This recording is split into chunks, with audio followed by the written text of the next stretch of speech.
Bien, hablemos un poco, hemos estado comentando a lo largo de estos días bastante el tema educativo, ¿no? Y esto va a la par, entendiendo que desde junio pasado la Universidad de San, por encargo del Ministerio de Educación, está llevando a cabo un programa sobre gestión escolar con liderazgo pedagógico que se realiza a lo largo de las regiones de Arequipa, Moquegua y Tacna, ¿no? Ya hemos conversado en su momento con el señor Gustavo Nakamura, nos ha explicado exactamente lo que significa, el impacto que tiene esto justamente en la formación de directores, en la capacidad de asumir liderazgos y también en la capacidad justamente de gerenciar centros educativos.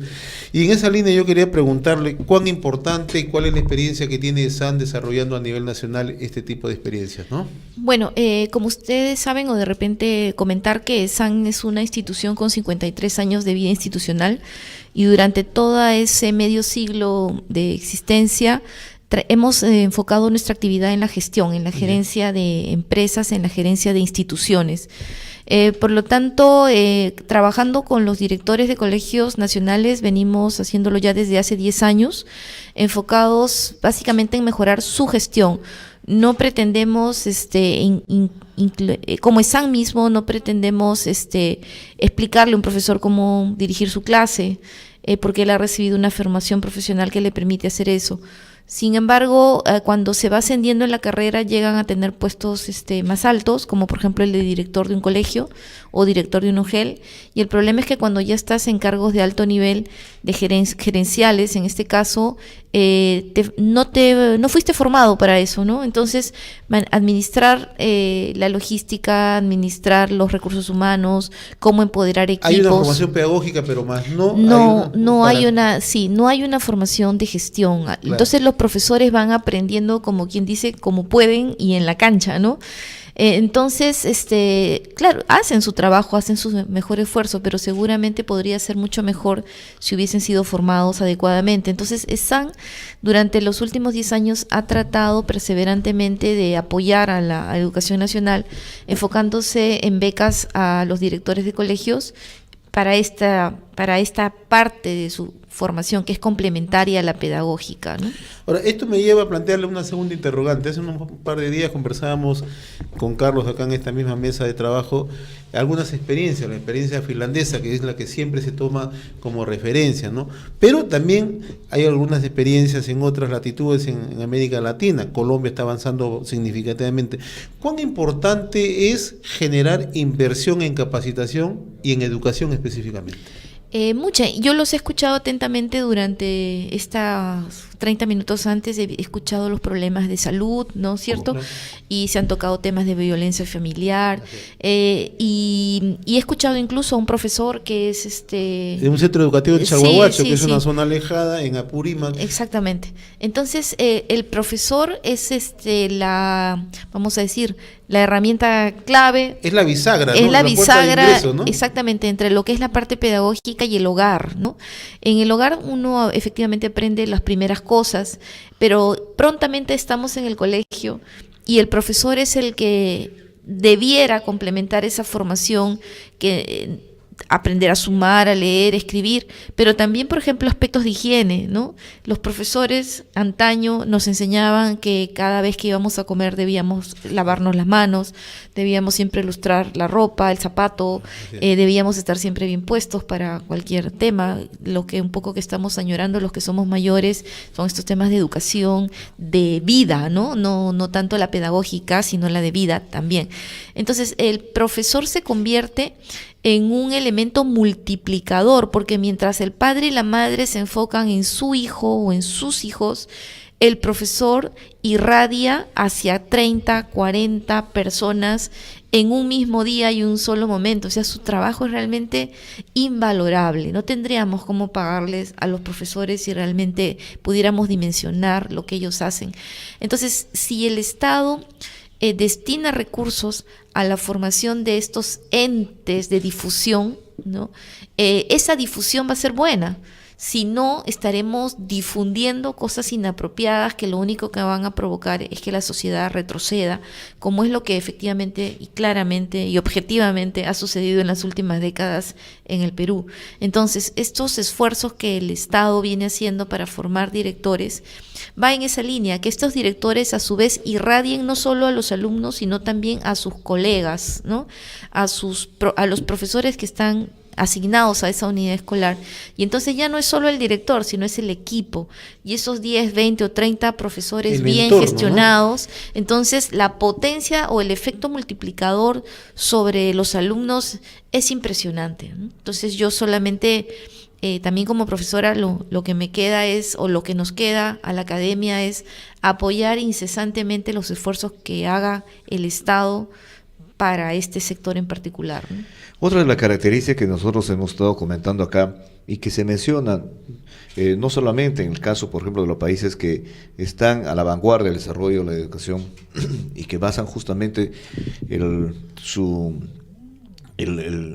lugar que ocupan a través en el contexto internacional, es que ellos promueven, ¿no? Desde las escuelas promueven a los mejores alumnos para abrazar la carrera de la docencia, para orientarlos a que vayan y que se formen como maestros, ¿no? Y sin embargo, en el Perú vemos lo contrario. Quizás es la última opción que tiene un alumno que no ha podido acceder a otras carreras que considera que son más rentables y que le pueden resolver problemas a futuro, ¿no? en su desarrollo profesional o como futuro padre de familia, ¿no?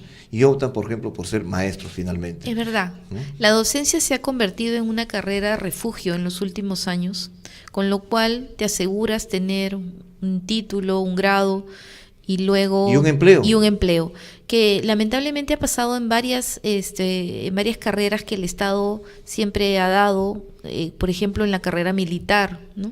La carrera militar, muchos jóvenes se inscriben no necesariamente por vocación, sino porque saben que ahí podrán tener una carrera, serán ingenieros en algo y su plan de vida es estudiar, y una vez que tengan el título seguramente pedirán su baja o su licenciamiento y pasan a la vida privada con una formación que el Estado les ha dado para que aporten a la vamos a decir, a la seguridad nacional. Pero bueno, finalmente terminan con un grado y también hacen su aporte a la sociedad, pero desde otra perspectiva, pero no era la idea original, ¿no?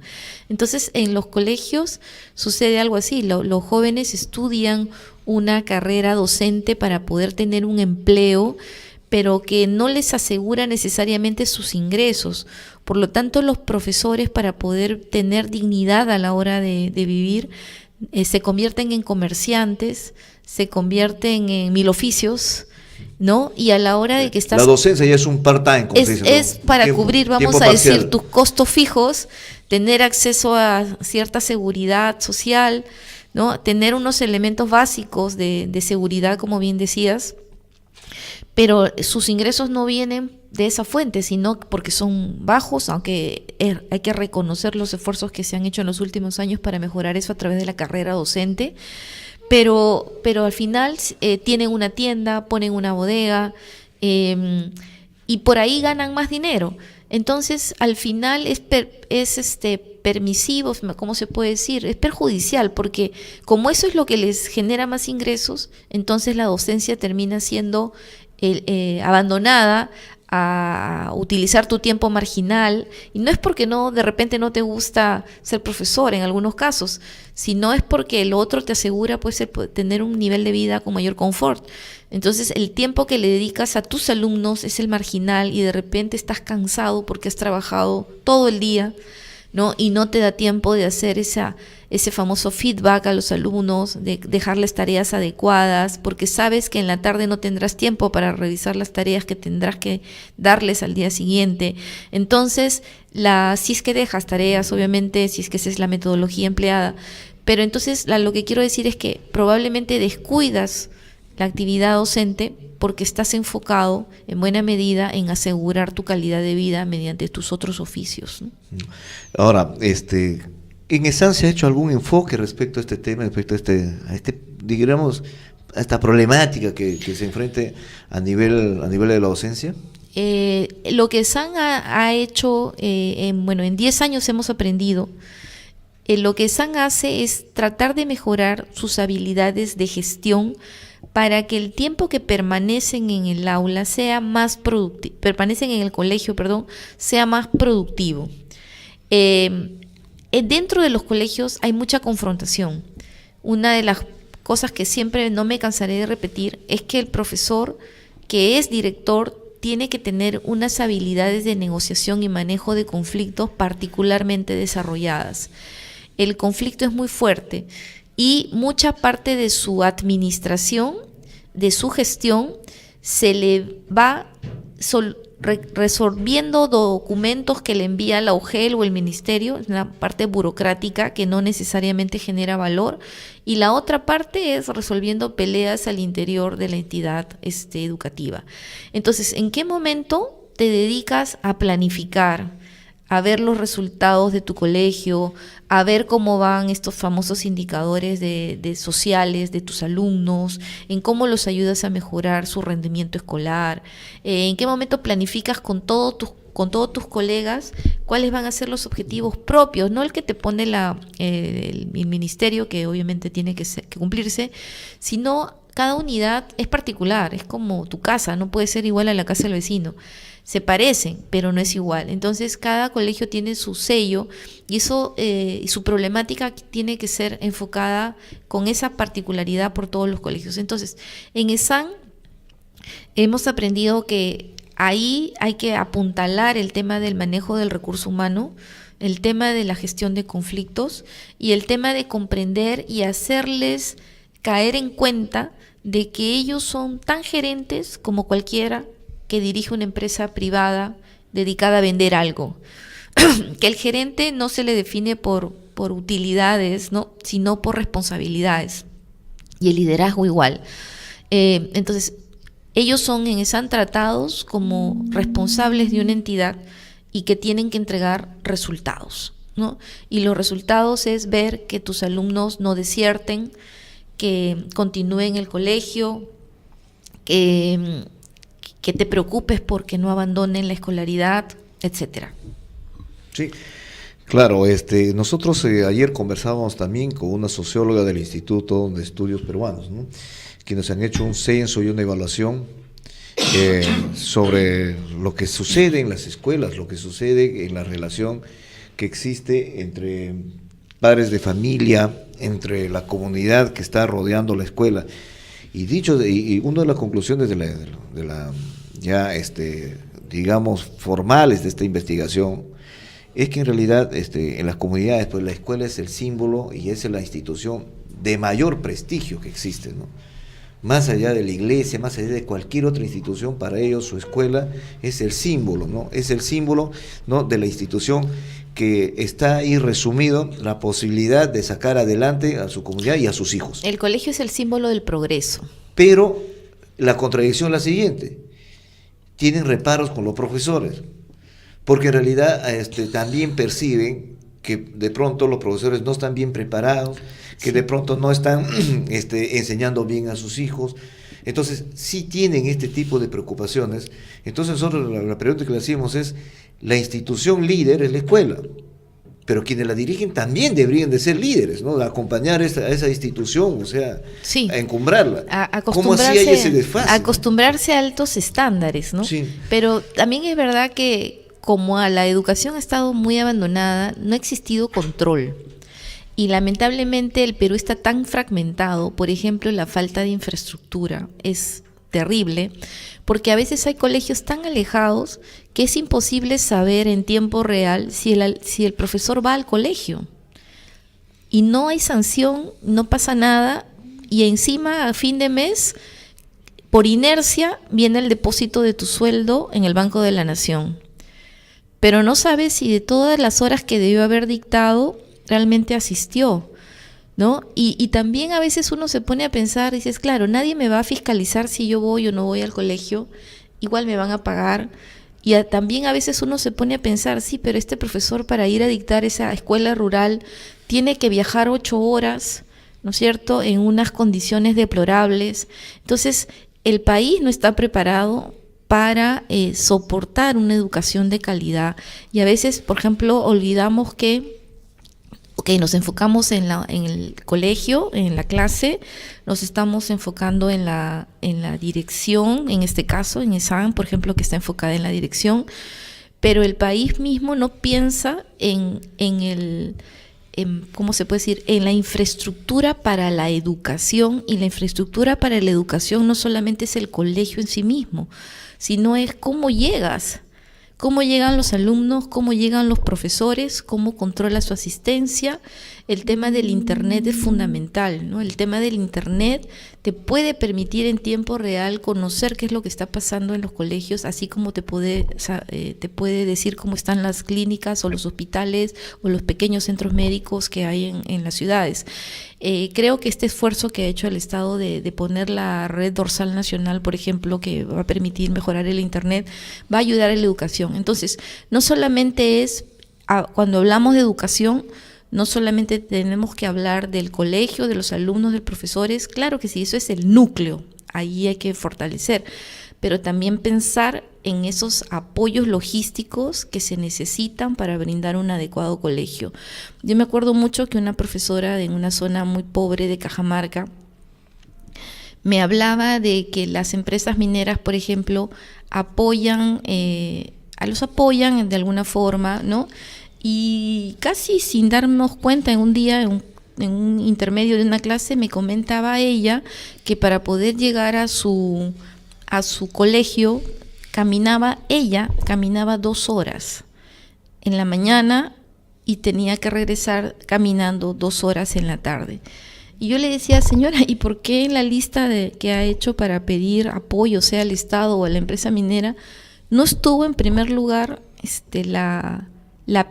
aunque sea una trocha, algo que permita que los alumnos y el profesor llegue a clase? Porque lo peor que te puede pasar es que se pone el colegio y no llega el profesor. O no llegan los alumnos, ¿no? O no llegan los alumnos. Justamente lo que nos mencionaban también ayer, que en este tipo de estudios que han hecho, le preguntaban a los alumnos qué es lo que más les fastidia en su colegio y qué cosa es lo que quisieran que se mejore. Muchos alumnos han señalado que en realidad, bueno, quisieran mejores libros con mejores dibujitos y todo lo demás, pero había muchos alumnos que decían, ¿sabe qué? No me gusta el baño de mi colegio porque completamente apesta, es traumático y te tienes que preparar mentalmente para ir al baño, ¿no? O sea, a veces incluso porque no lo quieres hacer, y eso es absolutamente cierto, porque no lo quieres hacer, estás retrasando el ir al baño y hasta te genera luego o por último, enfermedades. No vas al colegio. Pues. Te enfermas porque no solamente por el uso de un baño que es antihigiénico, sino porque retrasas el asistir al baño y eso también te genera problemas luego en las vías urinarias o lo que fuera. Entonces es traumatizante todo este tema. La infraestructura tiene que ir del lado de la parte educativa, pedagógica, gerencial. Entonces es un esfuerzo realmente transversal del Estado y del sector privado para poder ayudar a mejorar el colegio. Ha habido mucha informalidad en todo el tema de la educación, así como hay informalidad en el comercio, hay informalidad también en la parte, en los últimos años. Así tenemos profesores que por ejemplo, han estudiado en institutos pedagógicos y estos institutos pedagógicos no te dan el grado ni de bachiller ni de licenciado. Al final te quedaste en el camino, ¿no es cierto? Y cuando viene una modernización del Estado con la nueva ley, entonces resulta que tú muchos no calificas. Entonces tu carrera docente quedó trunca porque efectivamente se aceptó durante décadas que eso era suficiente, ¿no? Entonces, y con eso trabajabas y ya estabas. Y tenemos profesores entonces que sí tienen títulos, incluso maestrías y bastantes doctorados, ¿no? Bachilleres, pero también hay una gruesa población que no tiene el título, que se ha quedado en instituto. ESAN está dictando en Arequipa, Moquegua y Tacna, y de los casi 1000 alumnos que tenemos en este momento, aproximadamente 600, un poquito menos de 600, no tienen bachiller ni título, tienen título pedagógico. Y entonces tú dices, pero si quieres estar en la carrera, y creo que es lo adecuado, lo que el Estado no puede hacer es bajar, sino más bien obligar a que los alumnos se eleven, ¿no? Entonces ahora viene un gran reto que no solamente es formarlos, sino que además ayudarlos a que puedan certificar sus bachilleres y logren el título, ¿no? Entonces el profesor que realmente está comprometido con su carrera, lejos de renegar por este nuevo problema, entre comillas, lo que tiene que hacer es pues es un esfuerzo adicional dentro de todos sus múltiples problemas seguramente, de tener que llevar cursos, programas que les permitan saltar este nuevo obstáculo y dejarlos en carrera para poder seguir avanzando en su carrera docente, ¿no? Que les permite acceder a mejores sueldos.